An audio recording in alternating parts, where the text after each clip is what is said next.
Morning po. So, magte-test po ako ng sweetener today, no? Probably mga 3 months or 4 months ago, no? One of my followers requested na kung po pwede daw po bang i-test kung ano po ba yung magiging epekto nito sa blood sugar ko, no? In different sweeteners. So, I have here 4.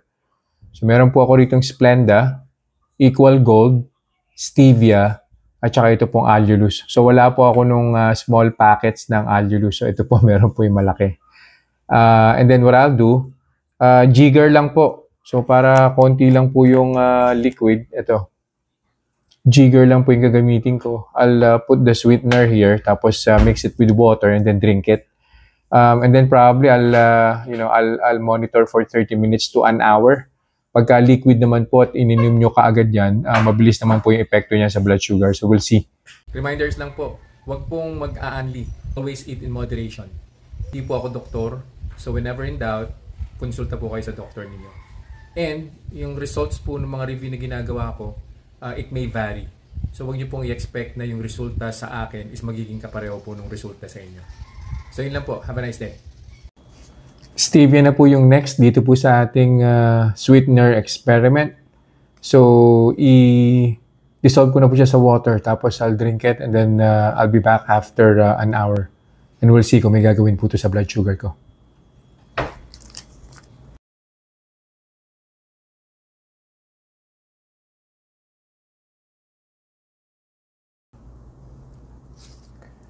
Conclusion na po tayo dun po sa ininom ko pong stevia an hour ago.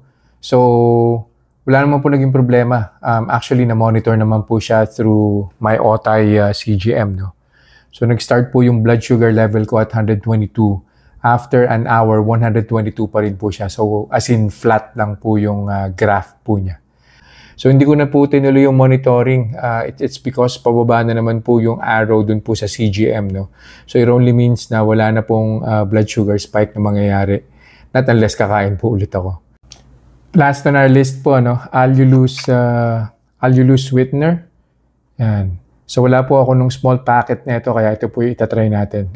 This is being used by my wife, no? Dun sa mga baking na ginagawa po niya.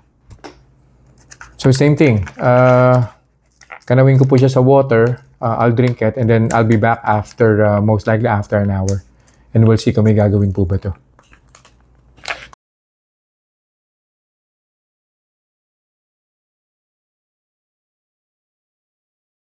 Conclusion na po tayo dun po sa Allulose sweetener na tinry ko po 1 hour ago. No? So, nag-start po yung blood sugar level ko at 122. And then, pababa po siya. As in, yung trend po niya was decreasing. No? From 122, on the first hour, nag-112 po siya. So, ang conclusion po natin dyan, wala pong epekto sa blood sugar yung Allulose sweetener. So, yun lang po for this review. I'll see you guys in the next vlog. Bye-bye.